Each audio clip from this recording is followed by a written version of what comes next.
Ang boses ngang aking asawa ay pumutok sa malawak na sala ngang kanilang ancestral house sa Dasmariñas Village, Makati. Malamig, puno ngang pahamak at walang awa. Isang maralita at walang pinakmulan tulad mo ay dapat na magpasalamat na lang na humihinga ka sa parehong hangin ng maelit. Halika na, pirma mo na ang divorce papers. Ibinato niya sa mesa ang mga dokumento ng diborsyo. Nakasulat na ang kanyang pangalan sa makisik na sulat kamay. Sa ganitong sitwasyon, ang isang karaniwang babae ay malamang na umiyak, manikluhod at magmakaawa. Ngunit ang asawa na walang nagbabagong ekspresyon sa mukha ay tahimik na tumingin sa dokumento. Sa nakakatakot na katahimikan, ang hangin sa silid ay naging mahigpit at punong pabigat, ngunit hindi nalalaman ng mapagmataas na asawa o nginingitian na biyenan sa tabi niya. Nasa loob lamang ng ilang oras, ang kanilang maluwalhating katayuan bilang elite na ipinagmamalaki nila ng walang kapantay ay mababasag hanggang sa pundasyon at magpapaluhod sila sa harapan ng babaeng ito, mapagpakumbabang nagmamakaawa. Nakikinig ka ba, Ana? Ang mapanghimaksik na boses ng biyenan ay sumabad. Si Ramon ay nagtiis na dahil sa iyo at patuloy ka pa ring nagpapaliban. Si Doña Celia Santos na ang mukha ay natatakpan ng makapal na makeup ay maingat na itinataas ang tasa ng mahal na Wedgwood porcelain at nagpupukaw ng malamig na tingin sa akin, parang ako ay isang bato sa gilid ng daan. Nasa loob kaming ancestral home ng pamilya ni Ramon na matatakpuan sa eksklusibong Dasmariñas Village sa Makati. Sa isang arawng katapusan linggo, bigla akong ipinatawag dito at ang asawa at biyenan ko ay ultimatum na huminging diborsyo. Kama si Mama, Ana, ang pag-aasawa ko sa iyo ang pinakamalaking pagkakamali ng aking buhay. Ang aming angkan kami ay kulay ng bansa, mga pangunahing opisyal ng Reyes Group, ang pinakamalaking konglomerate ng oil and gas sa Pilipinas. Kasama ang mamalalayong kamag-anak, 16 na tao mula sa aming pamilya ang may hawak ng mahahalagang posisyon sa mga subsidiary ng Reyes Group. Kami ang elite ng ma-elite. Pinigas ni Ramon ang kanyang dibdib ng may kayabangan. Nang magpakasal kami, siya ay mabuti at mapagmalasakit. Ngunit habang umaakyat siya sa antas ng trabaho, nagiging mas mapagmataas siya, ipinagmamalaki lamang ang kanyang angkan at posisyon. At ako na lumaki sa pamilya na itinuturing nilang ordinaryo ay araw-araw niyang inaalipusta, tinatawag na mahirap at hindi karapat-dapat sa kanilang dakilang lipi. Ngayon tingnan mo ang iyong sarili. Ang iyong mamagulang ay mga matatandang retirado. Ikaw ay isang karaniwang opisina mouse na may maliit na sahod. Ang presensya ng mababang antas tulad mo sa aming marangal na pamilya ay kahihiyan para sa lahat. Ang masalita ni Ramon ay dapat na sumatik sa aking puso tulad ng mga matalim na patalim. Dati, kung ako ang dati ko, malamang na umiyak ako sa mga malamig na salita ng aking minamahal na asawa, magmamakaawa na huwag akong iwan at mangako na magbabago. Mahal ko talaga siya nun, naniniwala akong minsan ay makakaunawaan kami at walang reklamo kong tiniis ang lahat ng walang basehan na punang biyenan at pahamak ng buong pamilya niya. Ana, iho, palambot na sabing biyenan, ngumisi ng may lason habang nagbibigay ng huling suntok. Mayroon si Ramon na nahanap na mas magandang partido, ang anak ng Chief Executive Officer ng Reyes Group. Kapag pinakasalan niya ito, garantisado ang puwesto niya sa Board of Directors. Alisin natin ang ganitong pasanin tulad mo, at ang aming angkan ay magiging mas marangal. Naintindihan mo ba? Ikaw ay tapos ng paggamitin. Haha, ang kanilang bastos na taba ay nagsilbing echo sa ilalim ng kristal na kandelya. Anak ng CEO, bulong ko. Eksakto isang tunay na ginang mula sa mataas na lipunan, hindi tulad mo, nangungutya si Ramon. Dahan-dahan akong nagangat ng ulo, wala nang kahit isang pata ng kalungkutan sa aking kaluluwa. Sa alip, may naglalagablab sa aking dibdib malamig tulad anyelo at nagnanggali. Pinagmulan, kayamanan, iyon lamang ang pinapahalagahan nila. Ang aking pagkatao, ang aking damdamin mula pa sa simula, wala itong kabuluhan para sa kanila. Nangangarap ako ng karaniwang kaligayahan. Kaya naman itinago ko ang aking tunay na pinagmulan at tulad ng isang simpleng babae, inibig ko siya. Gusto ko sanang lumikha ang pamilya na nakabatay sa pagmamahalan ng puso, hindi sa pera at kapangyarihan. Ngunit ang pangarap na yon ay nabigo. Mabuti. Tapos na ang gipapel ko hito. Dahan-dahan akong huminga, kinuha ang ballpen mula sa mesa, at nang walang pag-alinlangan ay isinulat ang aking pangalan sa linyang asawa. Pagkatapos ay kinuha ko mula sa aking bag ang aking sariling selyo at malamig na itinurok ito. Nandito na. Sana ay kasiya-siya ito. Nang ibigay ko sa kanila ang mga dokumento, si Ramon at si Doña Celia ay sandaling namangha. Malamang ay umaasa, sila ngang mas malaking paglaban.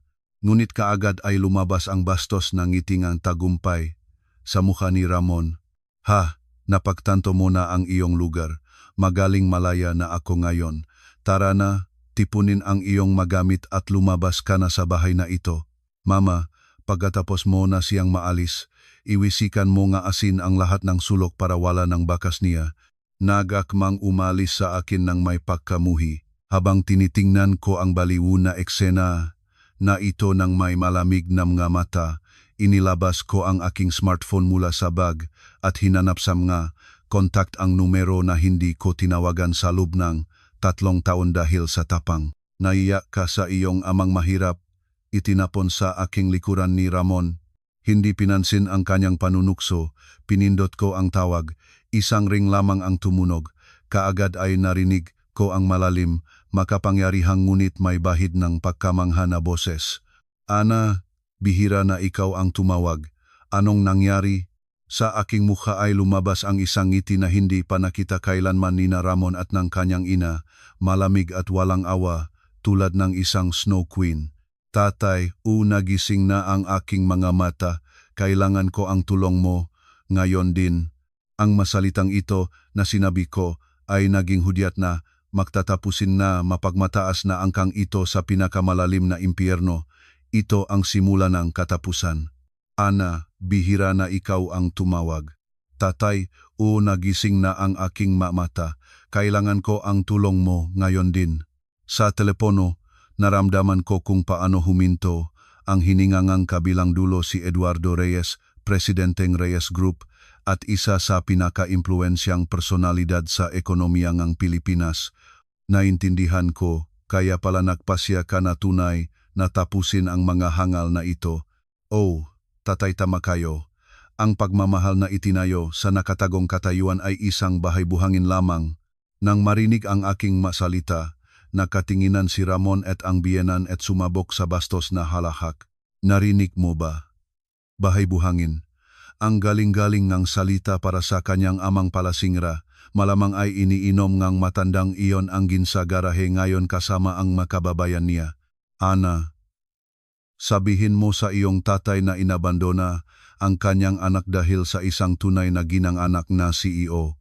Sa ilalim ng kanilang nakakasama sa pandinig na tawa, tahimik akong nakatingin ng tuwid sa mukha ni Ramon. Sa aking tingin ay may isang bagay na napakalamig at napakalalim na pansamantala niyang naagaw ng loop, ngunit kaagad ay sumigaw siya. Ano ang tinitingnan mo? Ang aking tatay sa kabilang dulo ng linya ay malinaw na narinig ang ingay na iyon. Ana, ang taong iyan na humahamon sa iyo ngayon, iyan ba ang iyong asawa? Sa kanyang tahimik at nakamamatay na tanong, dahan-dahan akong sumagot. Sa tingin ko, panahon na para ipakita sa kanya at sa buong pamilya niya kung sino talaga ako. Ako, si Ana Reyes, ay hindi anak ng mamahihirap na matatandang retirado. Ako ang nagisang tagapagmana ng mismong Eduardo Reyes, presidente at may-ari ng konglomerat ng Reyes Group na ipinagmamalaki ng aking asawa. Lagi akong nababalisa sa buhay ng isang tagapagmana ng napakalaking kayamanan, isang buhay tulad ng ibon sa gintong kulungan. Ayaw kong maging instrumento para sa kasal na nakabatay sa interes, kaya itinago ko ang aking pinagmulan at nagtatrabaho bilang isang karaniwang clerk sa isang maliit na kumpanya na walang kinalaman sa Reyes Group. Doon ko nakilala si Ramon. Noon ay tapat at matapat siya. Sinabi niya na mahal niya ako dahil sa aking kasimplihan at kabutihan. Naniniwala ako na sa kanya ay makakabuo akong mainit na pamilya na hindi nakabatay sa pera at kapangyarihan, at kahit laban sa matinding protesta ng aking ama ay nagpakasal ako sa kanya. Ngunit lahat ay naging tiwali nang makapasok si Ramon sa trabaho sa isa sa maliliit na subsidiary na Reyes Group. Nang makuha ang akses sa brand ng korporasyon, ganap siyang nagbago, naging mapagmataas at palalong. Ngunit ang pinaka-nakamamangha, si Ramon, gamit ang kanyang posisyon at koneksyon, ay isa-isang naglagay ng kanyang makamag-anak, tiyuhin, pinsan, at maging malalayong pamilya sa mga kumpanya at subcontractor ng Reyes Group. 16 na katao. Tulad ng mga parasite, kumapit sila sa malaking katawan ng korporasyon, ginagamit ang pangalan nito para mabuhay ng maluwag at walang konsensyang nananamsam ng mga mapagkukunan nito. Tatay, ang buong angkang iyan 16 na katao ay nagpaparasite sa mga menor na istruktura na Reyes Group. Maaari mo bang linisin ito? Siyempre, 5 minuto. Hindi na kailangan, 3 minuto ang sapat. Lilinisin ko ang mga parasitong ito na naglalagpak sa pangalan ng Reyes hanggang sa huli. Salamat, tatay. Kita na kita mamaya. Nang tapusin ko ang tawag, ang biyenan ay may kunwaring buntong hininga na binuksan ang kanyang mahal na Prada na pitaka. Inilabas niya ang ilang 500 pisong papel at, tulad ng nagbibigay ng limos sa isang gala, ibinato sa aking paanan. Nandito, para sa iyong paglipat, sapat na para sa buspasigbusan sa iyong probinsya, para sa mga mahihirap, malaking praiyan, kaya lumuhod ka at kunin. Ilang daang piso, nakakalat sa sahig. Nakatingin ako sa kanila mula sa itaas, nagtatago ngang malalim na katahimikan.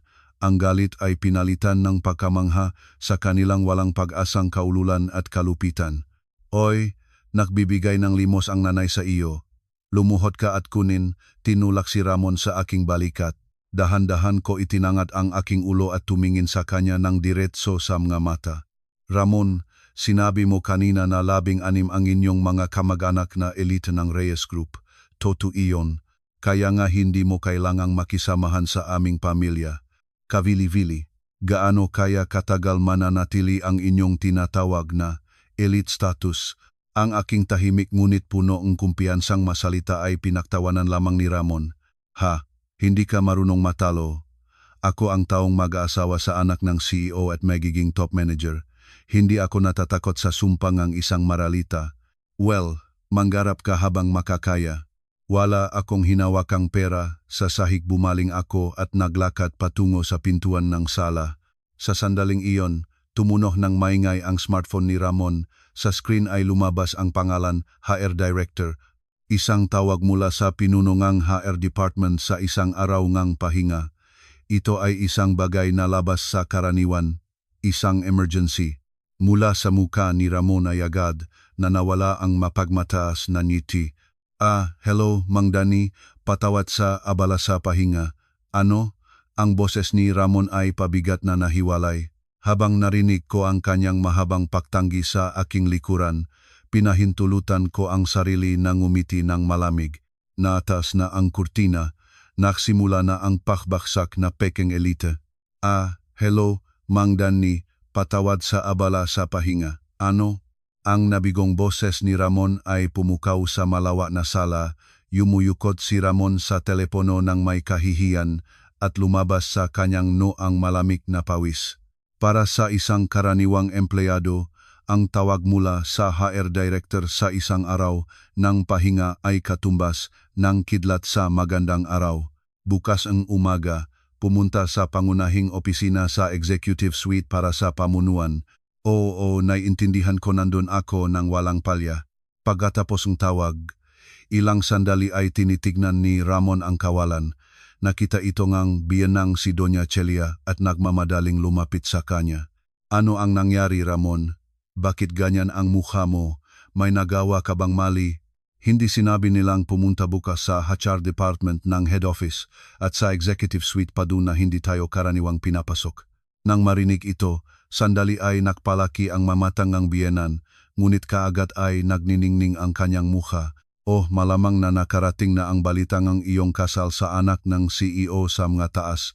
Marahil ay direktang gagawing department head o kahit division head ka. Tama, ganoon iyon. Sa aking talento at ganitong malakas na suporta, natural na iyon. Hahaha, sa wakas, dumating na ang aking oras. Ang kanilang kakayahang magsinungaling sa sarili ay nakamamangha. Tahimik akong nanonood sa eksena, walang sinasalita, para akong nanonood sa isang kaawa-awang palabas ng nga palaso. Hindi man nila maisip na ang kapangyarihang kinakapit nila ay mawawala sa isang salita nga aking ama. Sa sandaling iyon, maring at makaspang na naktuktok ang pintuan. Nang walang paghihintay sa sagot, bumukas ang pintuan ng may click at pumasok ang isang tao sa sala, tumatapik ng mga takong. Ramon, hindi mo pa naalis ang basura na iyan. Kasabay ng matinding hiyaw, lumabas sa silid ang kapatid ni Ramon na si Marichel. Siya rin, gamit ang koneksyon ng kapatid, ay nakakuhang huwad na posisyon bilang sekretary ng direktor sa isa sa mga kumpanyang nag-subcontract sa Reyes Group at kumikilos na parang kabilang siya sa pribilehiyadong uri. Si Marichel, nang makita ako, ay tumingin na para akong isang insekto at demonstratibong pinanghawakan ang kanyang ilong. Kailan ka mawawala? Kapag ikaw ay nawala na, ang aming angkang puno ng talento ay magiging malinis din. Ang aking bagong hipag ay magiging anak ng CEO ng Reyes Group mismo. Sa isip ko lang sa iyo, karaniwang opisina mouse, ay nanginginig na balat ko. Eksakto na poprotektahan mo ang hangin ng aming elite na pamilya, kaya maalis ka na. Sabay-sabay na sabing biyenan. Si Ramon, na krukrus na mga braso, ay tumingala sa akin. Narinig mo, Ana? Para sa mga mahirap tulad ninyo, hindi ninyo maintindihan ang mundong ito, at ako ay tinatawag bukas sa head office. Ito ang simulang aking malaking pag-akyat, kaya mawala ka na bago ka maging hadlang. Nagbuhos ng mga insulto isa-isa, ngunit hindi ako sumagot, tinitingnan lamang sila ng may malamig na tingin. Ang aking katahimikan at kapayapaan ay tila nakainis sa kanila at si Marichel ay galit na nakpalakat ng boses. Ano iyang tingin? Kung may sasabihin ka, sabihin mo. Hindi. Wala akong sasabihin sa inyo. Aalis na ako. Nang bumaling ako para umalis, bigla akong mapagang hinawakan ni Marichel sa balikat. Sandali, may ninakaw ka bang mahalaga sa amin? Sinalbak niya ang aking maliit na bag. Ibinalik ito at itinapon ang lahat ng nilalaman sa sahig.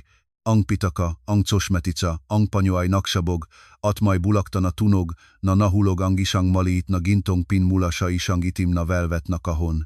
Sa gitna nito ay may maingat na ukit ang Koreyong Reyes Group, ang ulong ang isang agila. Ito ay hindi karaniwang corporate pin. Ito ay eksklusibong purong gintong pin na may karapatang isuot lamang ng presidente ng korporasyon at ng mamiyembro ng kanyang pamilya. Sa pagkakita nito, nagbago ang mukha ni Ramon. Ano iyan? Pin Reyes Group, ngunit hindi ko pa ito nakikita. Ana, ninakaw mo ba ito? Malamang ay gusto mong ihandok bilang regalo sa anak ng CEO. Saan mo ito ninakaw? Sigaw ni Marichel, para bang nahuli niya akong may hawak. Yumuko ako at maingat na pinulot ang gintong pin. Maingat ko itong pinunasan ng panyo, tumingin sa kanila at sinabi, akin ito. Ang mataong tulad ninyo ay hindi kailanman maintindihan ang halagang bagay na ito. Kaawa-awang dahilan ng mahirap. Binili niya sa Lazada, sigurado iyon. Ang masalita ni Marichel ay nakpasabog sa tawa ni Ramon at ng biyenan. Nagpasya akong huwag na makipagtalo pa at tahimik na tinipon ang aking magamit sa bag. Gusto ko na malaman nila ang katotohanan sa sandaling ang kanilang pinakamalalim na pagkawasak. Bukas ka pupunta sa head office, di ba, Ramon? Oo. At ipinagbawal ang pasok mo doon kahit na anong gawin mo. Mabuti, sabik na akong makita. Hawak ko na ang hawakan ng pinto nang biglang walang humpay na tumuno ang smartphone ni Marichel sa kanyang bag. Ang asawa ko dapat ay nasa golf siya ngayon kasama ang mga partner. Si Marichel ay nag-alinlangan pero sumagot sa tawag. Ngunit sa susunod na segundo, ang dugo ay lumayo sa kanyang mabigat na pinturang mukha. Ano hindi maari, tumakas ang director at bankrupt ang kumpanya. Ang kanyang desperadong sigaw ay pumukaw sa pinakatahimik na bahay. Hindi ako lumingon, lumabas ako sa labas kung saan humihip ang malamig na hangin ng taglagas. Ang malaking makinarya ay nagsimula na at walang awang nakukuhang ang bilis. Ang dakilang paglilinis na 16 na parasite ay nagsimula na. Ang malamig na hangin ng taglagas ay humihip sa aking mukha nang lisanin ko ang tahanan ni Ramon. Sa aking likuran ay naririnig pa rin ang matinding sigaw ni Marichel, ngunit ni minsan ay hindi ako lumingon.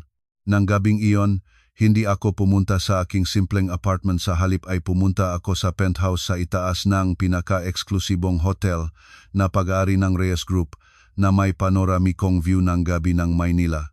Maligayang pagbabalik, binibining Ana. Nang bumukas ang nga pinto ng personal na elevator, tinanggap ako ni Mang Berting, ang matandang majordomo na naglingkod sa akin sa loob ng maraming taon. Yumuyuko ng malalim. Salamat Mang Berting, paumanhin sa biglang abala. Huwag kayong mag-alala, binibini. Si Don Eduardo ay lubos na nagagalak na bumalik na kayo sa lugar na para sa inyo. Habang tinatahak ang malambot na karpet, umupo ako sa sofang malaking sala. Ang halimuyak nga sariwang gawang premium na tsaa ay tila nahuhugas ng amoy murang detergente na kumapit sa loob ng 3 taon. Sa sandaling iyon, ang aking smartphone na nakapatong sa mesa ay maingay na nag-vibrate. Sa screen ay isa-isang lumabas ang 10 mensahe mula kay Ramon. Bankrupt ang kumpanya ng asawa ni Marichel. Ikaw ang sumpalot sa aming pamilya. Mahirap na mangkukulam. Malamang ay nakaupo ka ngayon sa iyong kwarto at umiyak kasama ang iyong mga magulang. Ganun na lang yan sa iyo. Ako naman ay bukas pupunta sa job interview sa pamunuan. Malamang ay direktang gagawin akong department head. Iba talaga ang aming mundo. Ignoranteng daga ka. Ang screen ay puno ng mga infantila at malupit na mensahe. Bukod pa rito, dumating ang gali na voice message mula sa biyenan. Ana, dahil sa iyo ay walang humpay na umiyak si Marichel. Bilang kompensasyon sa moral na pinsala, ibibigay mo sa amin ang buong pensyon na iyong magulang magnanakaw. Nagbubus ng mga insulto isa-isa, ngunit hindi ako sumagot. Wala na ring pagama. Isang malamig na ngiti lamang ang lumabas sa aking labi sa pagkita ang kanilang walang pag-asang kaululan. Sumpangang mahirap na mangkukulam, o marahil, ngunit ang sumpa ay kinadena ninyo ngang sarili ninyong kasakiman. Ang bankruptcy kumpanya ng asawa ni Maricel ay hindi aksidente. Kaagad pagkatapos ng aking tawag sa tatay, ang Reyes Group ay agad na tinigil ang lahat ng pakikitungo sa kumpanyang iyon. Para sa isang kumpanyang parasite na nabubuhay lamang sa mga kontratangang higante, ito ay nangangahulugang agarang pagbagsak at ito ay simula pa lamang ng dakilang paglilinis ng 16 na parasite. Dumating ang isa pang mensahe mula kay Ramon. Hoy, huwag akong bilanin. Kung nasaktan ka, sabihin mo. Alam mo ba, pumunta ka bukas ng 9:00 umaga sa harap ng pangunahing gusali ng Reyes. Ipapakita ko sa iyo kung paano ako papasok sa VIP entrance para sa pamunuan. Makikita mong iyong mahirap na mga mata at iyak ka. Ito ang aking huling kabutihan sa iyo, hahayaan kitang humingangang hangin ng tunay na elite. Haha, ano bang irony? Inimbitahan niya ako sa lugar ng kanyang sariling kaparusahan. Mang Berting, tinawag ko at agad lumalapit ang majordomo. Pakiusap, bukas ang 9:00 ng umaga ay pupunta ako sa head office. Sabihin mo sa tatay na tulad ng pinlano, hayaan niyang makapasok siya sa executive suite. Susundin ko. Ang utos para alisin ang makamag-anak ng iyong asawa na nagpaparasite sa maistruktura ng grupo ay ibinigay na. Bukas ng umaga, lahat ay isasagawa ng sabay-sabay. Nodnan kasiyahan mula sa akin. Si Ramon ay tila naniniwala, pang mag-aasawa siya sa anak ng CEO. Ayusin mo na nandun din ang CEO bukas. Susundin ko ang ginuring CEO mismo, ay galit na walang pakundangan na ginagamit ang kanyang pangalan, malugot niyang darating. Ang kwento nga kasalsa anak ng CEO na kinakapit ni Ramon ay isang buong katang-isip. Siya mismo ang nagpalaganap ng sismis sa trabaho na ang isang mahalagang tauhan tulad niya ay napakagustong CEO na gustong ibigay sa kanya ang kanyang anak. Ang sismis na ito, habang lumalaki, ay umabot sa kanyang ina at naging hindi mapapatunayang katotohanan sa kanilang isip.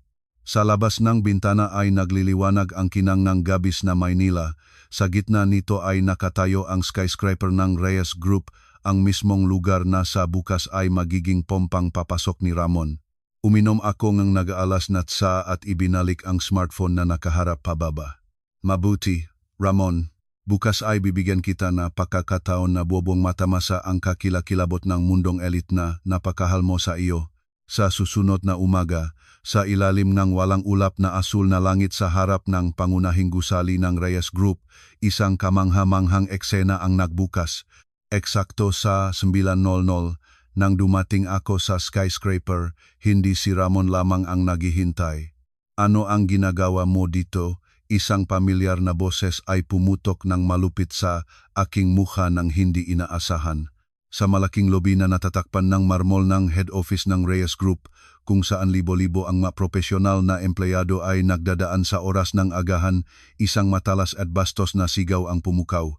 Lumingon ako at nakita ang kapatid ni Ramon na si Marichel na may mukha na punong galit at ang biyenang si Doña Celia na may mukha na isinagawa tulad ng isang multo.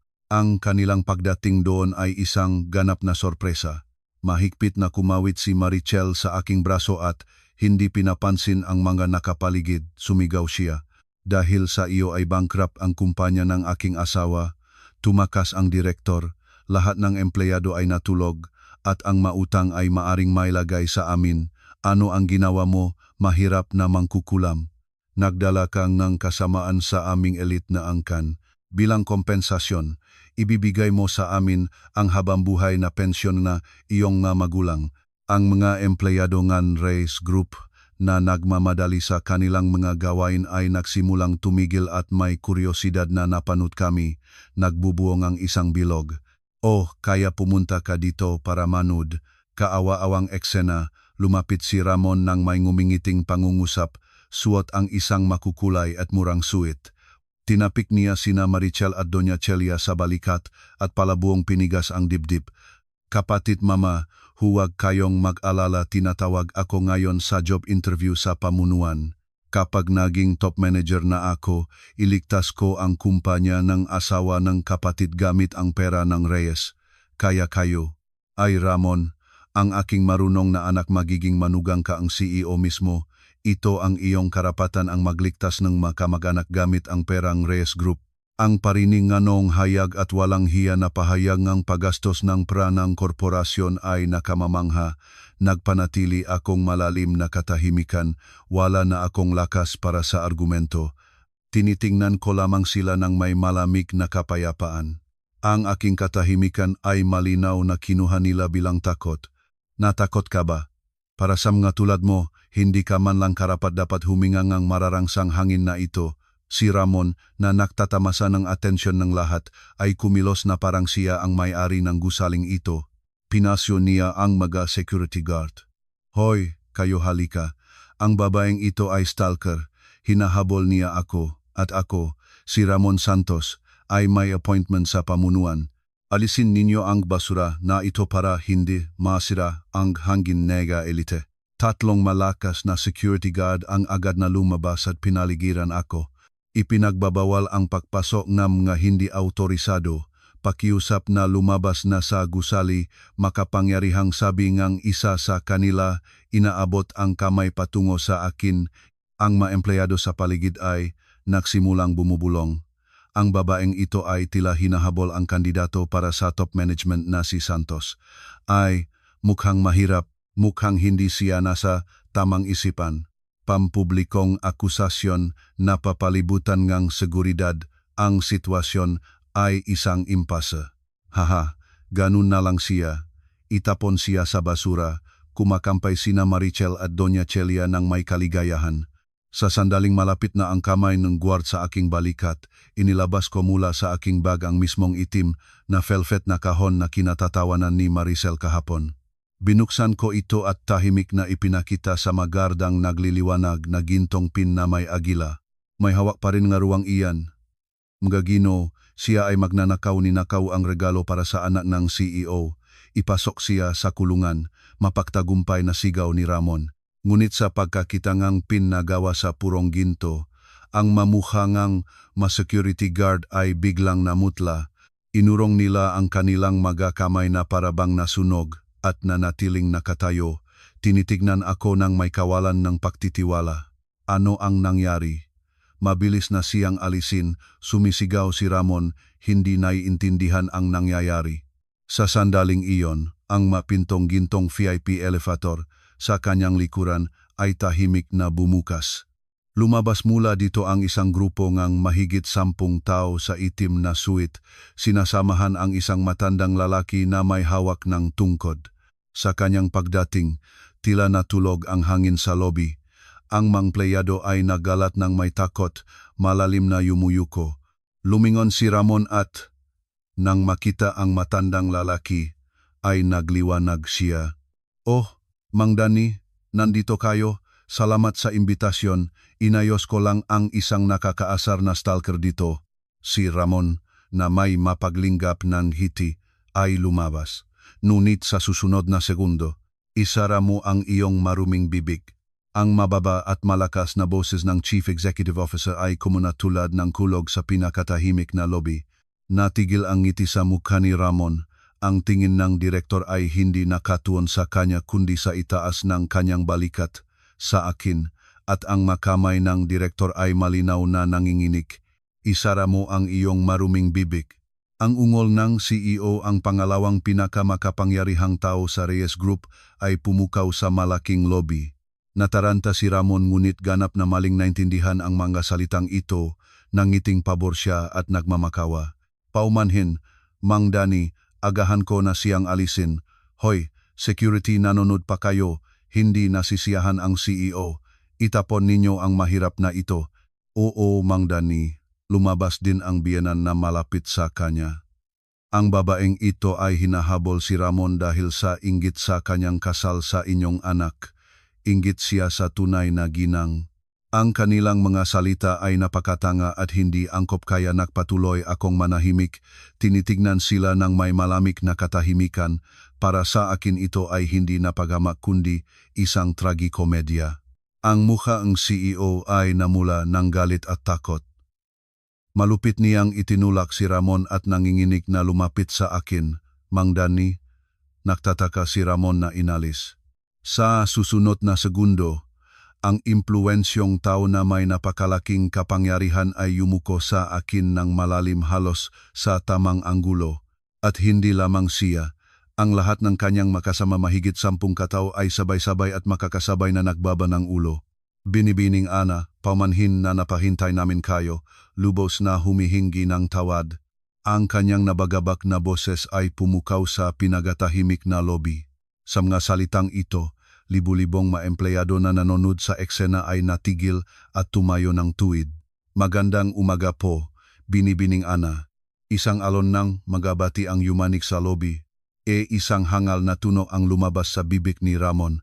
Natigil ang biyenan at si Maricel na may bukas na bibig tulad ng mga estatwa ng bato, hindi makayanan ang nangyayari. "Mang Dani, ano pang Binibining Ana? Ito ang aking dating asawa, isang karaniwang opisina mouse na may matatandang retiradong magulang." "Tumahimik ka na." Ang sigaw ng CEO ay halos pumutok ang tainga ni Ramon. Tinusok niya siya ng mapusok na tingin. "Alam mo ba kung sino ang nasa harap mo? Ito ay ang nag-isang anak ng presidente ng aming korporasyon, si Don Eduardo Reyes, si Ana Reyes mismo. Hindi mo karapatang banggit ang kanyang pangalan." Mula sa mukha ni Ramon ay biglang nawala ang lahat ng kulay. Ang biyenang si Doña Celia ay bumaksak sa kanyang matuhod. Inihudyat ni Maricel ang kanyang mahal na bag. "Anak ni Eduardo Reyes." Ang masalitang ito ay dahan-dahang tumagos sa kanilang mababaw na utak. Ang babae na kanilang kakarating lamang tinawag na ignoranteng mahirap at tapos ng paggamitin ay naging tagapagmana ng mismong malaking konglomerate kung saan sila nagpaparasite. Hindi maaari. Umatras si Ramon, ngayon ay tumatangkat ng ngipin. Sinabi mo na lumaki ka sa isang mahirap na pamilya. Dahan-dahan akong lumapit at tumingin sa kanya mula sa itaas. Kailan ko sinabi na lumaki ako sa isang mahirap na pamilya? Sinabi ko na ang aking magulang ay retirado. Ang lahat ng iba pa ay produkto ng inyong imahinasyon batay sa aking simpleng pamumuhay. Ang aking boses ay malamig tulad ng yelo. Wala akong nakitang dahilan para ibahagi ang aking tunay na pagkakakilanlan sa mga taong humahatol sa iba batay lamang sa pera at katayuan. Ngunit tapos na ang lahat ngayon. Nang marinig ito, si Ramon ay nagulat na umulit ng ulo. Hindi, ito ay isang pagkakamali. Nilinlang ako, Mang Dani. Mag-aasawa ako sa iyong anak. Magiging top manager akong kumpanyang ito. Nagmadali siya sa mga paangang CEO. Malupit nitong itinulak ang kanyang kamay. Huwag mong hawakan ang aking anak. Ang aking anak ay matagal na itong kasal at nakatira sa Singapore. Ang pagkakaroon ng isang hamak na empleyado tulad mo hindi ko ito alam hanggang kahapon. Naging puti tulad ng gatas ang mukha ni Ramon. Natigil ang biyenan at si Marichal sa takot na huminga. Ang buong alamat niya tungkol sa kasal sa anak ng CEO at magandang karera na ipinagmamalaki niya ng walang kapantay ay produkto ng kanyang sakit na imahinasyon at pampublikong winasak. Kung gayon, bakit ako tinawag ngayon sa head office? Tanong ni Ramon ng may nanginginig na boses. Sa sandaling iyon, ang pintong VIP elevator sa aking likuran ay muli, tahimik na bumukas. Sa pagkakita ng lumabas na tao ay natigil ang lahat kasama ang mismong CEO. Ang mapintong ng VIP elevator ay tahimik na bumukas. Ang matitig ng lahat ng naroroon ay napunta roon. Dahan-dahang lumabas mula sa elevator ang isang matandang lalaki na may matusok na tingin, sumusuporta sa tungkot na gawa sa itim na ebono. Suot niya ang perpektong tinahi na itim na suit at sa bawat hakbang niya ay tila nahulog ang hangin sa malaking lobby sa tensyon. Si Eduardo, ang CEO ang pangalawang taong pinakamakapangyarihan sa korporasyon ay bumaksak sa kanyang matuhod, ibinababa ang kanyang ulo hanggang sa sahig. Sa parehong segundo, libo-libo ang amiga empleyado tulad ni Utos ay malalim na yumuko.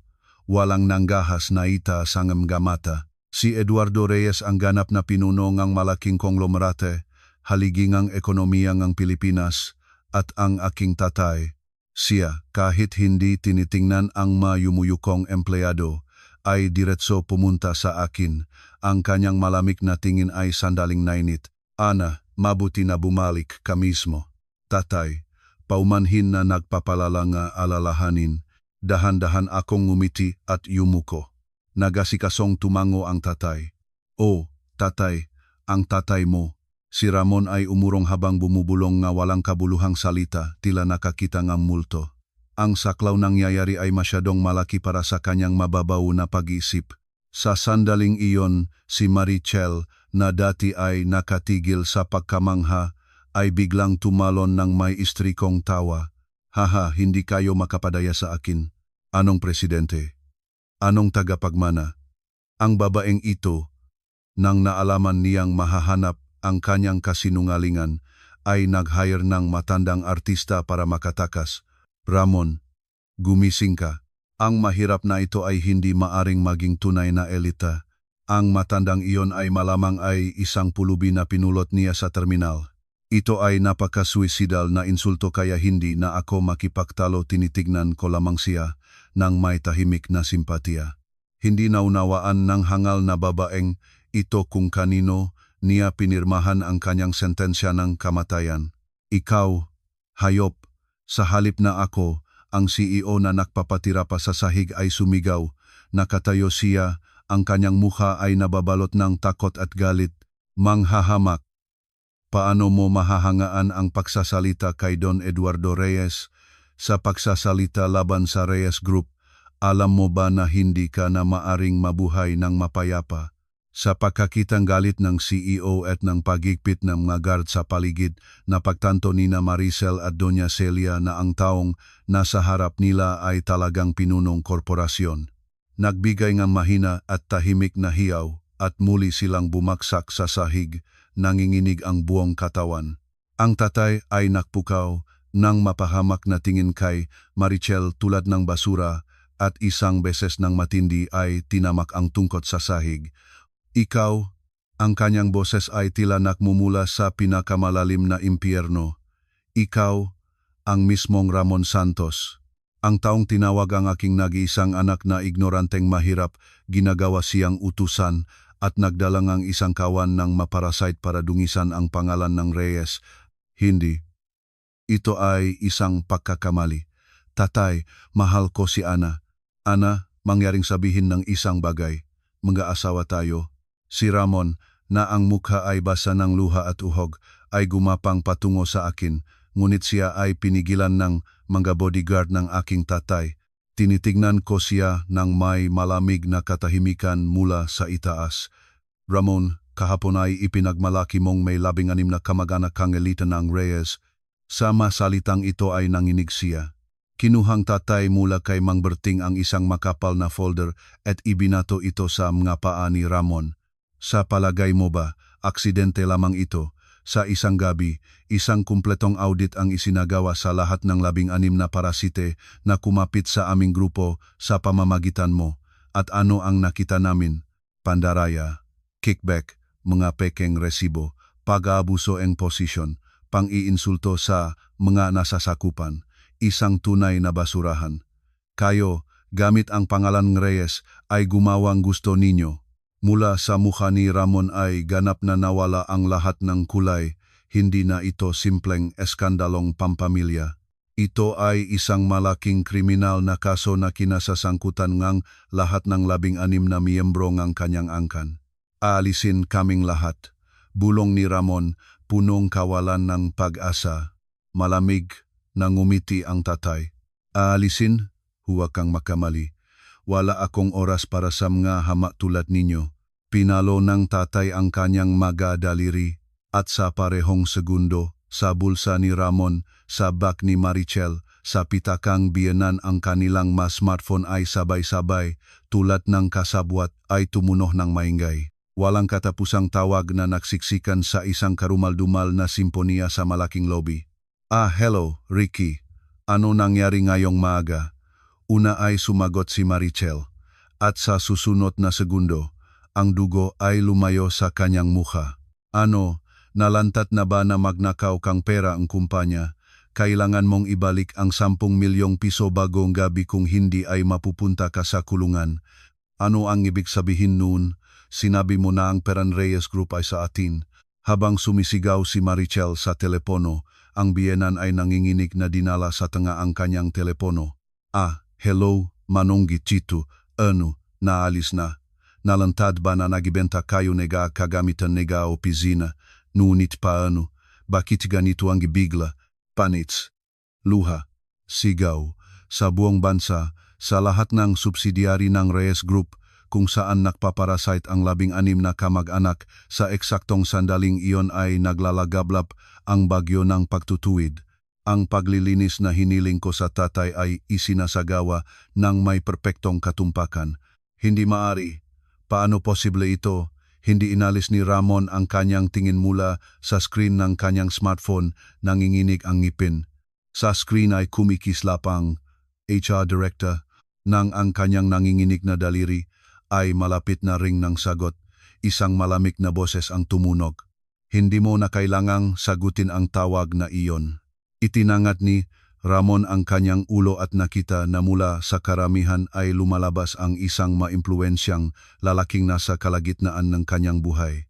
Ito ang kanyang direktang boss, ang HR Director ng Head Office ng Reyes Group, ang mismong taong naniniwala siyang magpo-promote sa kanya. Mang Danny, nandito kayo? Mangyaring ipaliwanag sa presidente na ito ay isang pagkakamali. Tinatawag nila ako sa interview. Si Ramon ay nagmadali sa kanya, ngunit ang HR director ay tinuklap siya ang mapahamak na tingin at sa buong lakas ay ibinato sa kanya ang isang makapal na sobre. Interview. Huwag mo akong patawanin, parasite.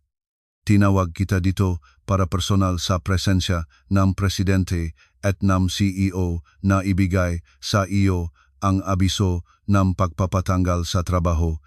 Ikaw, Ramon Santos, at ang lahat na iyong 16 na kamag-anak na nag-aabuso ng pangalan ng Reyes mula sa sandaling ito, kayo ay pinatanggal sa trabaho ayon sa batas natural na nang walang anumang separation pay. Mula sa mga walang awang salitang ito, natigil si Ramon ng may malawak na bukas na mga mata ngunit hindi ito ang katapusan ng kasiyahan. Bukod doon, ang kabuwang pinsalang dulot ninyo sa Reyes Group sa lahat ng mga taon pandaraya, mga pekeng resibo at iba pa ay umabot sa 50 milyong piso. Ang halagang ito ay kikuhanin mula sa lahat ng miyembro ng inyong angkan ng solidaryong pananagutan. Kung hindi kayo makapagbabayad ng makasama, mapupunta kayo sa kulungan. 50 milyong piso. Mula sa lalamunan ni Ramon ay lumabas ang kaawa-awang hiyaw, 50 milyong piso. Isang halagang hindi maaring mabayaran ng kanyaong buong pamilyang maralitang clerk sa buong buhay nila. Ang kanilang elite status ay nawala, leaving behind lamang ang napakalaking utang at palatandaan ng mga kriminal. Ang mukha ni Ramon na nabalukot ng kawalan ng pag-asa ay unti-unting naging mamula sa galit. Tinutukan niya ako ng pulang mata at sumiga. Ana, ito ang ginawa mo? Pinlano mo ito mula sa simula. Kung mayaman ka na nakmamana, bakit hindi ka naksabi agad? Nilinlang mo lang ako para bitbitin ako sa utang na ito, Diablo. Walang pusong. Mula sa kanyang bibig ay umaapaw ng maruruming pangabuso, ngunit hindi na sila nasasaktan sa akin. Dahan-dahan akong huminga. Si Ramon, isinasanib ang lahat ng kasalanan sa akin, ay sinisikap ilarawan ang kanyang sarili bilang biktima. Ngunit hindi ako sumagot ng kahit isang salita. Tinitignan ko lamang siya ng may walang nagbabagong ekspresyon mula sa itaas pababa. Hindi na siya karapat-dapat sa kahit isang sagot. Hoy, magsalita ka naman, ibalik mo ang aking buhay sa akin. Nag-ulol siya tulad ng nasugatan na hayop, nagbabaga sa akin. Ngunit bago siya makaabot sa akin, siya ay nasamantala ng mabodyguard at pinindot sa marble na sahig. Pakawalan, papatayin ko ang. Tama na ang sirkong ito sa harap ng aking anak. Iniutos ngang tatay ng malami, tinamag ang tungkot. Habang si Ramon nakupkop sa sahig ay nagbubunsod ng mga sumpa, ang HR director inayos ang kanyang kurbata ay bigla na lamang nagsabi, pala, Ramon Santos, nalaman na namin kung saan mo ginagastos ang mga ninakaw na perang kumpanya. Ano? Natigil si Ramon. Sa maruruming parang iyon ay nakpapaupa ka ang eksklusibong condominium para sa isang partikular na babae at buwanan siyang binibigyan ng mahal na regalo. Sa pakikinig nito, ang umiyak ni na Marichel at Doña Celia ay biglang naktaas ng maulo. Bahagya, akong kumibot ng mata. Mula sa mukha ni Ramon ay bumuhos ng pawis, mas marami pa kaysa nang narinig niya ang tungkol sa utang na 50 milyon. Hintay, Mang Danny, huwag ito, huwag sabihin ito. Nag-imbitahan pa kami ng testigo, itinuro ng HR director ang kalobluban ng lobby. Tok-tok, sa pinagatahimik na lobby ay narinig ang hindi angkop na masayang tunog nga mataas na takong.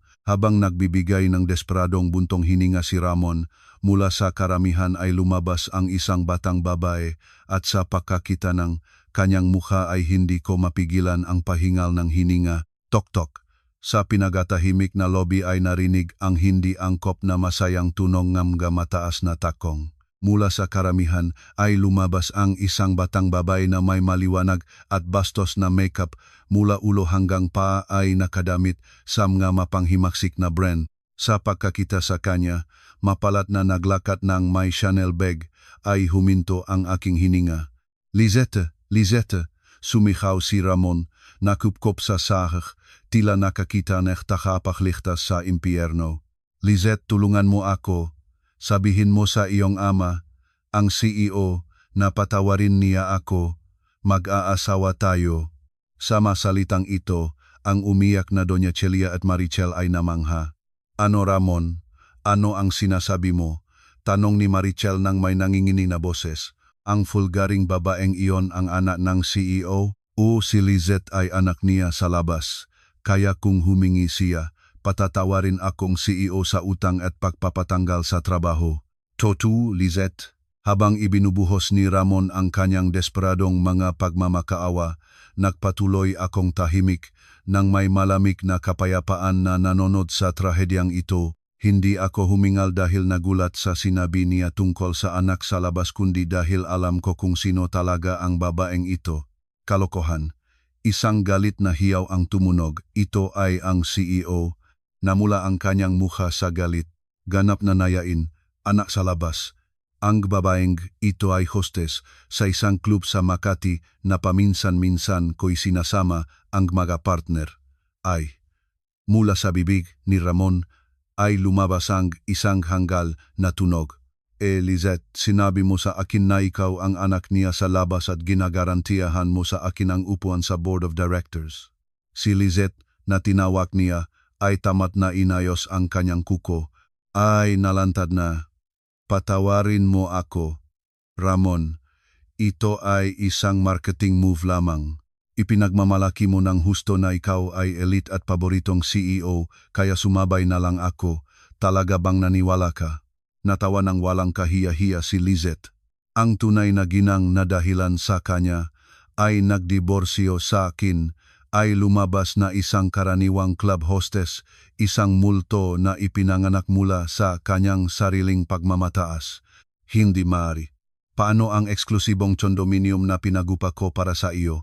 Nga branded na gamit na milyon-milyon bawat buwan, magaregalo iyon para sa akin, di ba? Hindi ko ibibalik. Malamig na naksalita si Lizette at tumingin sa kanya tulad ng isang insekto. Pala, narinig ko na nagnakaw kang pera ng kumpanya para magbigay ng regalo sa akin. Napakasuklam-suklam, nagpapanggap na elite ngunit maliit na magnanakaw lamang pala, nakakaawa. Mula sa kanyang labi ay umapaw ngang walang awang insulto. Kasing hirap at kasing yabang mo. Mula sa simula, ayaw na kita. Nakisama ako sa iyo dahil maganda kang magbayad. Ngayon ay may utang ka ng 50 milyon. Tapos ka na. Huwag na akong tawagan, talo. Mula sa mga mata ni Ramon ay tumulo ang maluhangang kawalan ng pag-asa, malupit na pagtataksil mula sa babaeng pinagkatiwalaan niya. At lahat ito ay resulta ng kanyang sariling kasinungalingan at kayabangan. Maari lamang siyang magpitik sa sahig tulad ng isang uod. Ngunit hindi pa ito tapos ang pahuhukom. Ramon, na may muka nung diablo, ay nagtayo sina Doña Celia at Maricel. Itinapon nila ang seguridad at lumapit kay Ramon at nagsimulang suntukin siya. Nilinlang ka, isang babaeng ganun ang nakpandaraya sa iyo, nagnakaw kang pera ng kumpanya. At dahil sa iyon, kami lahat, 16 na katao, ay nagdusa, tanga, kahihiyan ng aming pamilya. O nakpapanggap kang alite, at ngayon dahil sa iyo, ang kumpanyang asawa ko ay bankrupt na rin at nakabitay sa amin ang utang na 50 milyon. Ano na ang gagawin namin? Mamatay ka na para tubusin ang iyong kasalanan. Ali aman ha, karumal-dumal na eksena ng pag-awe ng pamilya. Sila, na nakpaparasite mismo sa pera ng Reyes Group, ngayon ay inilalabas ang lahat ng kasalanan kay Ramon para maligtas ang kanilang sariling balat. Ito ang tunay na mukha ng kanilang dakilang angkan. Hiniwalayin ng mga pulis ang kanila. Si Ramon, na ang mukha ay basa ang luha at uhog, ay pinalabas. Ana, ako tulungan mo siya. Ang huling sigaw niya ay lumabas sa mga automatikong pinto bago nalunod sa hiyaw nga sirena. Ang naiwang biyenan at si Marichel ay bumagsak sa sahig, nakatingin sa kawalan. Sa pag-aresto kay Ramon, ang kanilang mundo ay gumuho. Tapos na ang lahat. Tapos na ang aming elite na buhay, bulong ni Maricel. Huwag kayong magkamali, sinabi nga aking tatay, na hanggang ngayon ay tahimik na nanonood sa eksena. Nataranta ang biyenan at si Marichel. Tinitignan ng tatay ang dalawa tulad ng dumi. Sa palagay ba ninyo, sa pagpapadala kay Ramon sa kulungan, mahuhugasan ninyo ang inyong kasalanan. Ano? Itinangad ng biyenan ang kanyang mukha na nababalot ng takot. Sinabi ko na ang makatibayan ng krimen ng lahat ng 16 na miyembro ng inyong angkan ay nakolekta na. Sa mga salitang ito, ang HR Director na nakatayo sa likuran ng tatay ay humakbang pasulong at binuksan ang folder ay nagsimulang basahin ng may malamig na boses. Doña Celia Santos, tumanggap kayo mula sa inyong anak ng mahahalagang bagay bilang regalo nang alam na ang ito ay biniling mula sa ninakaw na pera ng kumpanya. Marichel Santos Lim kayo, nang inabuso ang posisyon ng kalihim, ay nagpataas ng mga estimasyon ng mga order mula sa Reyes Group, lumikha ng Black Fund at inangkin ang pera. Halagang pandaraya halos 5 milyong piso. Ito ay pakikipagzabuatan sa pandaraya at panloloko. Sa mga salitang ito, nang himatay si Maricel at bumaksak. Hindi toto. Nilinlang kami ni Ramon, sinubukan ng biyenan na mag-justify. Ngunit sa sandaling iyon, mula sa kailaliman ng lobby ay lumapit sa kanila ang isang bagong grupo ng mga tao sa mahigpit na maitim na suwet. Ang kanilang natingin ay malamig at walang emosyon. Sino? Sino pa itong mga ito? Pulong ni Maricel, nagising mula sa pagahon ng takot. Ang lalaki sa harap ng grupo na nakasalamin sa manipis na balangkas ay nagpakita ng ID na may gintong sagisag. Bureau of Internal Revenue. BIR. Nawala ang boses ni Marichel. Marichel Lim. Ang 5 milyong pisong inangkin ninyo ay natural na hindi idineklara, Doña Celia Santos. Ang nakatanggap sa inyong anak na cash at mga regalo na nakakahalaga ng ilang milyon ay itinuturing ding hindi idinekladong kita. Ito ay malubhang pag-iwas sa buwis. Ang walang pilas na boses ng opisyal ng BIR ay walang awang pinuputol ang hangin. Hindi mga regalo lamang, nega pamilya iyon. Hindi na kailangan ng pagpapaliwanag. Mayroon kaming waran para sa paghahalukay. Sa ngayon mismo, ang aming mga opisyal ay nagsasagawa ng mga paghahalukay sa inyong mga tahanan at sa mga tahanan ng lahat ng 16 na miyembro ng inyong angkan. Lahat ng nakatagong assets, bank accounts, alahas ay i-confiscate. Iko-confiscat. Energia, biyenan. Mayroon akong napakaraming branded bags at alahas sa bahay. Akin ang mga iyon, binili ni Ramon. Ang biyenan, nayari na, ay gumugulong sa sahig. Lahat ng kanilang hindi tapat na naipon na kayamanan ay kinukuhang estado sa sandaling iyon. Tapos na ang lahat, bulong ni Maricel. Ganap na nasira, pagpapatanggal sa trabaho, utang na 50 milyon, kriminal na pag-usig at kumpletong confiscation ng ari-arian. Lahat ito ay nangyari nang wala pang 24 na oras matapos nilang magpasya na palayasin ako.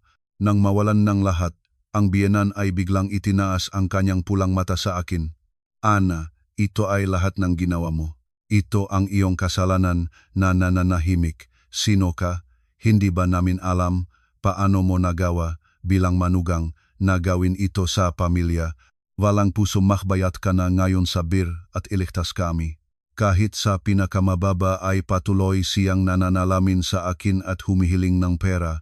Dahan-dahan akong huminga, nagpatuloy sa malalim na katahimikan. Sa aking mga mata ay wala na ang galit. Yelo lamang at walang salitang pagamak. Tila hindi pa kayo naiintindihan kung saan kayo naroroon. Dahan-dahan akong lumapit sa kanila. Nilinlang ninyo ako, hindi sinubukan kong suriin kayo. Sinubukan kong malaman kung maari kayong maging tao para sa akin nang walang pagtatanaw sa pera at katayuan. Ngunit nakita ninyo lamang ang brand na Reyes Group, inakala ninyong kayo ay elite at nilapastangan ninyo ako. Sa aking mga salita ay umatras ang biyenan. At isa pa kayong nagkakamali. Inihagis ko ang aking tingin sa tatay at pagkatapos ay sa kanila muli. Ito ang huling desisibong suntok. Sa palagay ba ninyo, ang aking tatay ang gumamit ng kanyang kapangyarihan para wasakin kayo? Hindi ba ganun? Nagreklamo ka sa iyong amang presidente para durugin niya kami, dumura si Marichel. Napakatanga. Malamig na bawi ko. Humakbang pasulong ang HR Director at yumuko sa akin ay binuksan ang isang bagong folder. pahintulutan akong ipaliwanag. Si Ana ay hindi lamang anak ng presidente, ng kumpanya kung saan nagtatrabaho kayo, Marichel, at ang inyong asawa pati na rin ang lahat ng 26 na subsidiary kung saan nagpaparasita ang inyong makamag-anak. Sa lahat ng kumpanyang iyon, si Ana ay ang majority shareholder at de facto na may-ari. Mula sa mga bibing ng biyenan at Marichel ay sabay na lumabas ang hangal na tunog. Si Ana, salamat sa kanyang talento, ay nakakuha ng mga controlling stake sa mga kumpanyang iyon mula pa sa kanyang kabataan. Ibig sabihin, ang inyong kapalaran mula sa simula ay nasa kanyang kamay. Ang utos para sa audit, ang pagbabahagi sa pulisya at BIR, lahat ito ay ginawa hindi sa utos ng presidente kundi sa personal na utos ni Ana bilang may-ari. Ang mga salita ng HR director ay mabigat na bumagsak sa lobby. Ang babaeng inakala nilang simpleng opisina mouse ay naging tunay na may-ari ng kanilang mundo.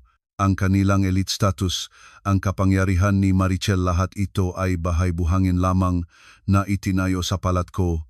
Kami mula pa sa simula. Bulong ng biyenan, ganap na nawala ang pag-isip. Well, ang mga opisyal ng BIR ay naghihintay. Magsasagawa silang masusing pagsusuri sa inyo, walang awang sinabi ko. Nang walang emosyon, hinawakan ng mga opisyal ng BIR ang biyenan at si Marichel sa mga kamay. Hindi, patawad, binibining Ana. Ginang, tulungan ninyo kami, huwag kulungan. Ang mga aapela ng awa ay pinalabas sa pintuan. Kaya, ganap na nawasak ang maringal na elite na angkang lubos na naghamak sa akin. Sa lobby ay nanaig ang katahimikan. Nasisiyahang tinapik ng tatay ang aking balikat. Perpektong trabaho, Ana. Lahat na parasita ay nalinis na. O, tatay. Ngunit mayroon pang isang basura na kailangang alisin. Basura? Sino pa? Ang kanilang ancestral house. Sa aking mukha ay lumabas ang mamanso na anggiti. Sa sandaling iyon, ang smartphone ni Mang Berting, nakatayo sa aking likuran, ay tumunog. Maikling sumagot siya at, tumango, ay iniabot sa akin ang tablet. Binibini, tulad ng naplanong, ang koponan mula sa Reyes Properties at mga sheriff ay nakarating sa lugar. Mayroon kaming video call. Sa screen ay nakita ko ang mismong sala ng kanilang tahanan sa Dasmariñas Village, ang mismong lugar kung saan inalisipan nila ako kahapon, ngunit ngayon ay nakahari ang kaguluhan doon.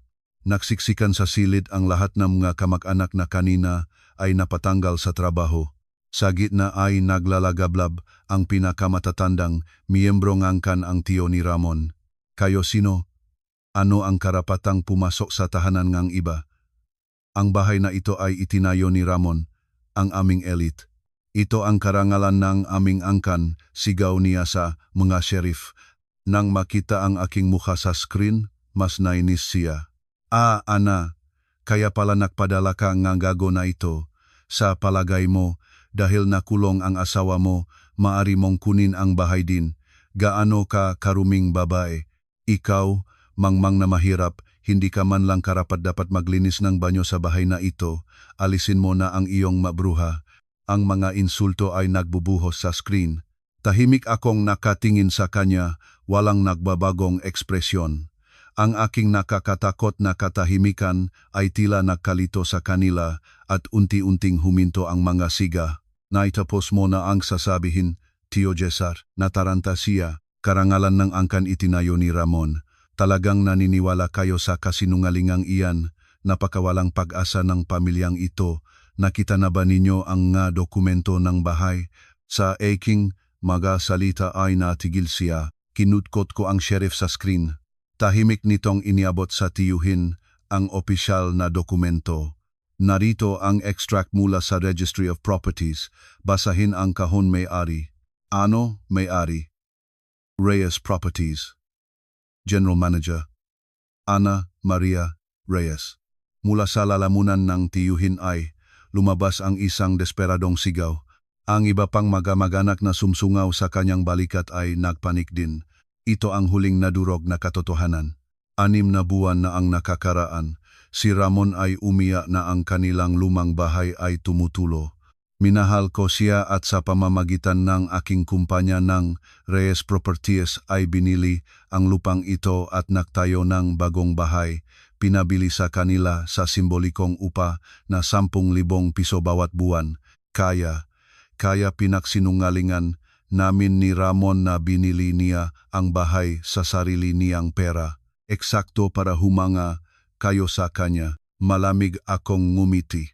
Ngunit ang kontrakt ng rental ay naalis ngayon. Ang nangupahan ay nakulong. Nagdulot ng 50 milyong pisong pinsala sa kumpanya. Kayo ay mailegal na naninirahan sa aking ari-arian. Kaya, maginuo at ginang na sheriff maari na kayong magpatuloy. Itaboy ang mga ilegal na tenanteng ito mula sa aking bahay. Lahat ng kasangkapan at branded na gamit ay i-confiscate bilang bayad sa utang. Sa aking utos, nagsimulang kumilos ang mga sheriff at mga manggagawa. Hindi, huwag hawakan ang aking Hermes bag. Kami ay elite. Sa screen ay nakbukas ang eksena ng impyerno. Ang mga kamag-anak na kahapon ay nagpapanggap ng katayuan ay pinalayas ngayon sa malamig na kalye sa damit na suot nila. Ang mitong elite na angkan ay gumuho, leaving behind lamang ang utang na 50 milyon at palatandaan ng mga kriminal. Ganito ang katapusan ng mga naglapastangan sa aking kabutihan at nalunod sa sarili nilang kasakiman. Pinaalis ko ang koneksyon. Sa lobby ay nanaig muli ang katahimikan. Kahanga-hanga, Ana, sabing tatay, ngayon ang lahat ng parasite ay talagang naalis na. Tatay, ngunit hindi pa tapos ang aking paglilinis. Nagulat siyang tumingin sa akin. Mang Berting, bine, handa na ang sasakyan? Tinitignan ko ang itim na limousine na naghihintay sa pasukan. Ang paghihiganti ay natupad na ngunit mayroon pa akong isang tao na dapat akong personal na kausapin. Pupunta tayo sa detention center.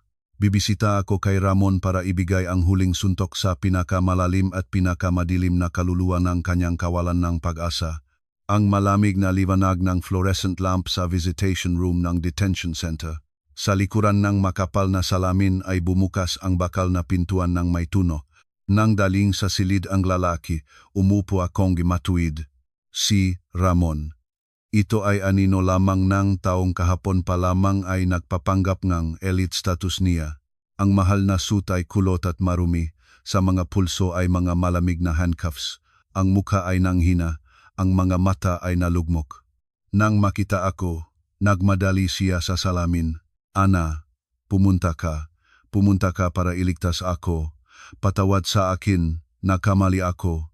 Kung alam ko lang na tagapagmana ka at may-ari, hindi kita gagawin niyan. Sirain natin ang divorce papers na iyon. Mangyaring sabihin sa kanila na palayain nila ako, magsimula tayo uli.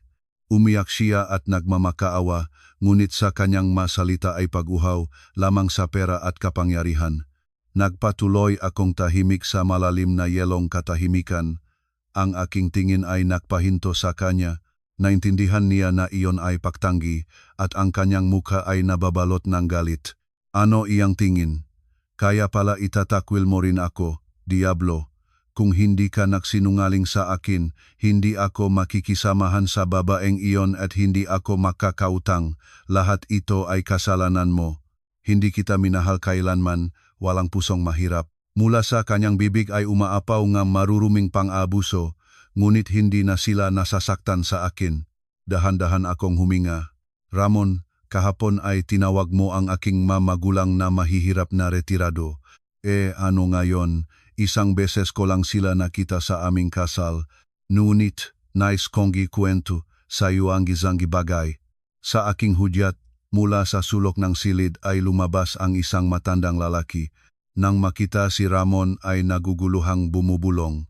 Mang Berting magandang araw, binibining Ramon o mas mainam, Ginong Santos. Nakilala ni Ramon ang aking majordomo, nakita niya siya kahapon sa tabing aking tatay, ngunit hindi ito ang nakpagulat sa kanya. Ang taong tinawag mong mahirap na retirado ay si Mang Berting na naglilingkod sa aming pamilya ng 40 taon at ang papel ng aking ina ay ginampanan ng aming ekonoma. Ang tatay, nang nakita niya, akong naghihirap dahil sa aking katayuan, ay pinahintulutan akong mamuhay bilang isang karaniwang babae at iningatan nila ako. Ang mukha ni Ramon ay nabaluktot. Ang taong kanyang sinasalakay ay naging pinakakatiwalaang katiwala ng isa sa pinakamakapangyarihang tao sa bansa. Napakaabalang ka sa katayuan na hindi mo napansin ang tunay na kayamanan sa tabi mo, sabi ko. Tinitignan siya sa mata sa pamamagitan ng salamin. Hindi ko kailangan ang kapangyarihan o kayamanan. Kailangan ko ang tunay na pamilya kung saan ang mga tao ay nakmamalasakit sa isa't isa. Ngunit nilapastangan mo iyon. Hindi, gusto ko lamang na makilala. Huli na, ang iyong bahay ay na-confiscate. Ang iyong nga kamag-anak ay nasa kalye. Ikaw ay nahihintay ng kulungan at utang na 50 milyon. Ito ang aking bayad para sa pagpatay ng pagmamahal. Ana, patawad, tanga, ako.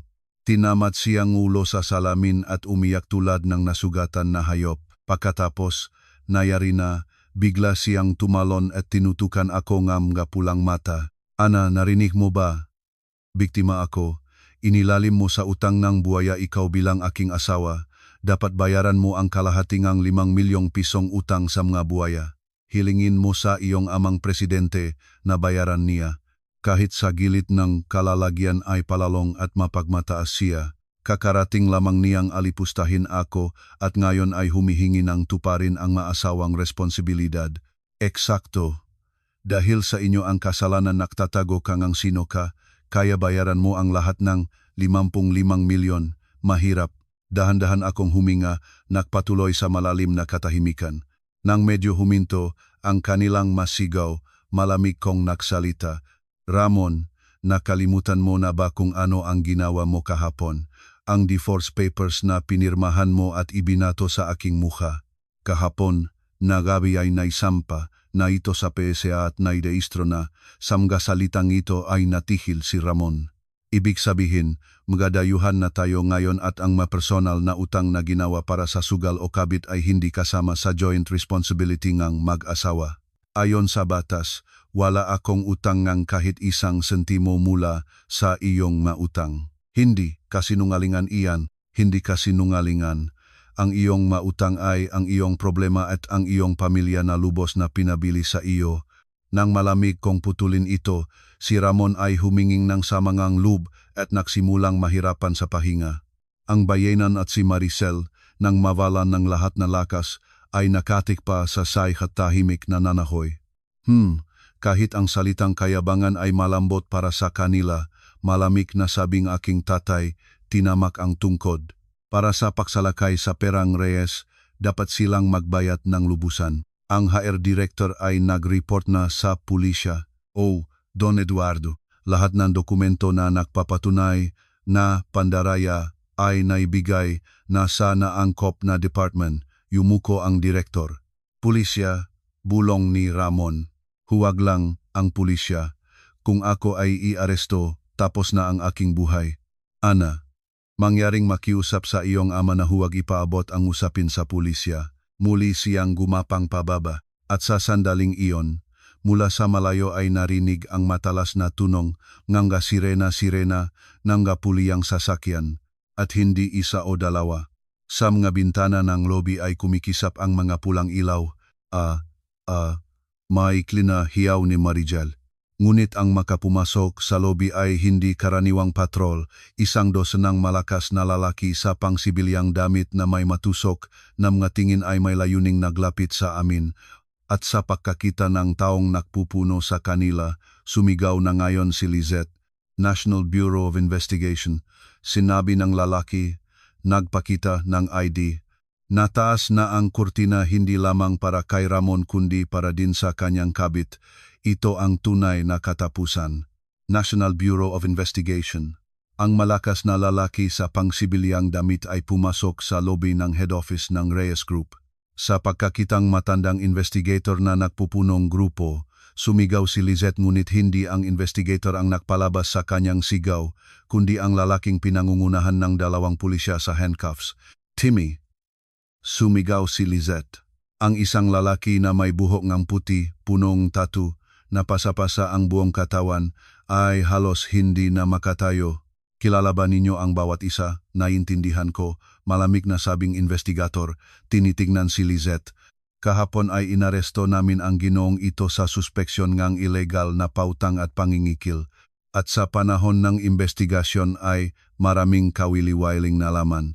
Ikaw, Lizette, ay kasabwat niya at kinuha mula sa Ramon Santos ang ilang milyong piso. Bukod pa rito, alam mo na ang perang ito ay nakaw mula sa kumpanya at nagbabalak kang pang-ikutin siya sa pagbuo pang utang. Ito ay pakikipagsabuatan sa pandaraya at pangingikil. Hindi, wala akong alam tungkol sa anumang bagay. Tanggap ko lang ang mga regalo. Mangyaring ipaliwanag ito sa opisina. Marami pa rin kaming impormasyon sa inyo. Sa hudyat ng investigator, isa pang pulis ang humawak kay Lizette at kumuha ng handcuffs. Hindi, bitawan ninyo ako. Kukurutin ang aking Chanel bag. Sino ang tutulong tumawag sa aking abogado? Sigaw si Lizette, ngunit walang awang pinalabas siya. Ganito ang walang karangalang katapusan ng babaeng nagnanakaw kay Ramon. Lumingon ang investigator kay Ramon. At ngayon ikaw ang pangunahing sangkot, Ramon Santos. Isang waran para sa iyong pagdakip ay inilabas sa akusasyon ng pandaraya sa malaking sukat. Mula sa lalamunan ni Ramon ay lumabas ang tunog ng nasirang laruan. Nang hawakan ng investigator ang kanyang kamay para ilagay ang handcuffs, si Ramon ay nagsimulang walang pigil na lumaban. Hindi, bitawan ninyo ako. Ako ay elite. Dapat sana ay naging top manager na ako ang Reyes. Ang murang handcuffs na ito ay hindi para sa akin. Sumisigaw at lumalaban siya. Ngunit wala sa kanya ang kahit na aninong ang taong kahapon pa lamang ay may pagmamataas na nagsabi sa akin, tumahimik ka na, Ana, ikaw ay aking asawa. Ang asawa ay dapat ipagtanggol ang asawa. Sabihin sa kanila na ito ay pagkakamali. Nalimutan mo na ba kung paano mo inalif ang iyong sarili sa pag-aasawa sa akin? Mahirap. Kahit naka-handcuffs ay patuloy pa rin siyang nang-aabuso sa akin hanggang sa dulo. Hindi niya kinikilala ang kanyang kasalanan, ang responsibilidad ay inililipat sa iba. Tinitignan ko lamang siya ng tahimik, walang sinasalitang kahit isang salita. Tumahimik, ang paglaban ay walang kwenta. Utos en investigator, pinindot siya sa sahig. Sa sandaling iyon, ang biyenan at si Marichel, na dati ay nakatigal sa pagkamangha, ay nang may galit na nagmadali sa kanya ngunit hindi para ipagtanggol siya. Lahat ng ito ay dahil sa iyo, dahil sa iyong pakikipag-ugnayan sa babaeng iyon at pagnanakaw ng pera ng kumpanya. Ang aming buhay ay gumuho, tanga, kahihiyan ng pamilya. O nagpapanggap kang elite at ngayon dahil sa iyo, ikaw ang may kasalanan sa lahat ng nangyari sa amin. Ano na ang gagawin namin? Mamatay ka na para bayaran ang iyong kasalanan. Ang ombrading sila, naka-handcuffs, sa ulo ay karumal-dumal na eksena ng pag-away ng pamilya. Sila, na nagpapareste mismo sa pera na Reyes Group, ngayon ay inilalabas ang lahat na kasalanan kay Ramon para maligtas ang sarili nilang balat. Ito ang tunay na mukhang ang kanilang maringal na angkan. Hiniwalayin ng mga pulis ang kanila. Si Ramon, ang mukha ay basa, ang luha at uhog ay pinalabas. Ana, ako tulungan mo. Ang kanyang palaos na sigaw ay narinig mula sa mga automatikong pinto hanggang nalunod sa tunog nga sirena. Ang naiwang biyenan at si Marichel ay bumaksak sa sahig, nakatingin sa kawalan. Sa pag-aresto kay Ramon, ang kanilang mundo ay gumuho. Tapos na ang lahat. Tapos na ang aming elite na buhay, bulong ni Maricel. Huwag kayong makamali, sinabing aking tatay na hanggang ngayon ay tahimik na nanonood sa eksena. Nataranta ang biyenan at si Maricel. Tinitignan ng tatay ang dalawa tulad ng dumi. Ang HR director ay humakbang pasulong at binuksan ang folder. Ay nagbasa ng may malamig na boses. Doña Celia Santos, tumanggap kayo mula sa inyong anak ng mahahalagang bagay bilang regalo nang alam na ang maito ay biniling nagmula sa ninakaw na pera ng kumpanya. Marichel Santos Limcayo, nang inabuso ang posisyon ng kalihim ay nagpataas ng mga estimasyon ng mga order mula sa Reyes Group, lumikha ng Black Fund at inangkin ang pera, halagang pandaraya halos 5 milyong piso. Ito ay pakikipagsabuatan sa pandaraya at panloloko. Samha salitang ito, nang himatay si Maricel at bumaksak. Hindi toto. Nilinlang kami ni Ramon, sinubukan ngang biyanan na mag-justify. Ngunit sa sandaling iyon, mula sa kailaliman ng lobby ay lumapit sa kanila ang bagong grupo ng nga opisyal ng BIR. BIR, malamig na pahayag ng ngunguna. Sa sumunod ay malinaw na nailabas ang lahat ng detalye ng paglabag sa buwis, ang matiyak na halaga, ang maninakaw na assets, ang manakatambak na kasalanan. Bawat salita ay tulad no martilyo na tinatamad ang ibabaw ng kanilang kayabangan. Lahat ng nakatagong ari-arian, bank accounts, alahas ay icho-konfiska, kasama na ang ma-branded bag at alahas sa tahanan ng lahat ng 16 na miyembro ng inyong angkan. Iko-confiscate. Nang biyanan habang nagpapanginig, ang aking mga alahas at bags, ang aking mga gamit iyon, ang biyanan, nayari na, ay gumugulong sa sahig. Lahat ng kanilang hindi tapat na naipon na kayamanan ay kinukuha ng estado sa sandaling iyon. Tapos na ang lahat, bulong ni Maricel. Nang mawalan ng lahat, ang biyanan ay biglang itinaas ang kanyang pulang mata sa akin. Ana, ito ay lahat ng ginawa mo. Ito ang iyong kasalanan na nananahimik. Sino ka? Hindi ba namin alam paano mo nagawa? Bilang manugang, nagawin ito sa pamilya. Walang puso magbayad ka na ngayon sa BIR at iligtas kami. Kahit sa pinakamababa ay patuloy siyang nananalamin sa akin at humihiling ng pera. Dahan-dahan akong huminga, nagpatuloy sa malalim na katahimikan. Sa aking mamata ay wala na ang galit. Yelo lamang at walang salitang pagamak. Tila hindi pa kayo naiintindihan kung saan kayo naroroon. Dahan-dahan akong lumapit sa kanila. Nilinlang ninyo ako. Hindi sinubukan kong suriin kayo. Sinubukan kong malaman kung maari kayong maging tao para sa akin nang walang pagtatanaw sa pera at katayuan. Ngunit nakita ninyo lamang ang brand na Reyes Group, inakala ninyong kayo ay elite at nilapastangan ninyo ako. Sa aking mga salita ay umatras ang biyenan at isa pa kayong nakakamali. Inihagis ko ang aking tingin sa tatay at pagkatapos ay sa kanila muli, ito ang huling desisibong suntok. Sa palagay ba ninyo, ang aking tatay ang gumamit ng kanyang kapangyarihan para wasakin kayo? Hindi ba ganun? Nagreklamo ka sa iyong amang presidente para durugin niya kami, dumura si Maricel. Napakatanga, malamig na bawi ko.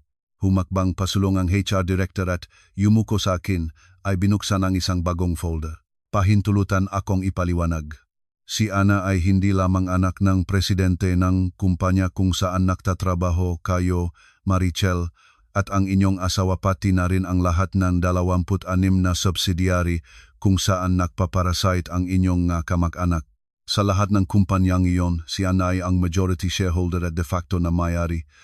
Mula sa mga bibig ng biyenan at Maricel ay sabay na lumabas ang hangal na tunog. Si Ana, salamat sa kanyang talento, ay nakakuha ng mga controlling stake sa mga kumpanyang iyon mula pa sa kanyang kabataan. Ibig sabihin, ang inyong kapalaran mula sa simula ay nasa kanyang mga kamay. Ang utos para sa audit, ang pagbabahagi sa pulisya at BIR, lahat ito ay ginawa hindi sa utos ng presidente kundi sa personal na utos ni Ana bilang may-ari. Ang mga salita ang HR director ay mabigat na bumagsak sa lobby. Ang babaeng inakala nilang simpleng opisina mouse ay naging tunay na may-ari ng kanilang mundo. Ang kanilang elite status, ang kapangyarihan ni Maricel, lahat ito ay bahay-buhangin lamang na itinayo sa palat ko. Kami mula pa sa simula. Bulong ng biyenan, ganap na nawala ang pag-isip. Well, ang mga opisyal ng BIR ay naghihintay. Magsasagawa sila ng masusing pagsusuri sa inyo, walang awang sinabi ko. Nang walang emosyon, hinawakan nga opisyal ng BIR ang biyenan at si Maricel sa mga kamay. Hindi, patawad, binibining Ana. Ginang, tulungan ninyo kami. Huwag kulungan. Ang mga nag-aapelangang awa ay pinalabas sa pintuan. Kaya, ganap na nawasak ang maringal na elite na angkang lubos na nakamak sa akin. Sa lobby ay nanaig ang katahimikan. Nasisiyahang tinapik ng tatay ang aking balikat. Perpektong trabaho, Ana. Lahat nega para sita ay nalinis na. Oh, tatay. Ngunit mayroon pang isang bagay na kailangang tapusin. Nagulat siyang tumingin sa akin. Mang Berting. Oh, binibini. Handa na ang sasakyan. Tinitignan ko ang itim na limusin na naghihintay sa pasukan. Ang paghihiganti ay natupat na ngunit mayroon pa akong isang tao na dapat akong personal na kausapin. Pupunta tayo sa detention center. Ang malamig na liwanag ng fluorescent lamp sa visitation room ng detention center. Sa likuran ng makapal na salamin ay bumukas ang bakal na pintuan ng may tunok. Nang daling sa silid ang lalaki, umupo akong matuwid. Si Ramon. Ito ay anino lamang ng taong kahapon pa, lamang ay nagpapanggap ng elite status niya, ang mahal na suit ay kulot at marumi, sa mga pulso ay mga malamig na handcuffs. Ang mukha ay nanghina, ang mamata ay naluhmok. Nang makita ako, nagmadali siya sa salamin. Ana, pumunta ka para iligtas ako, patawad sa akin, nakamali ako. Kung alam ko lang na tagapagmana ka at may-ari, hindi kita gagawin niyan.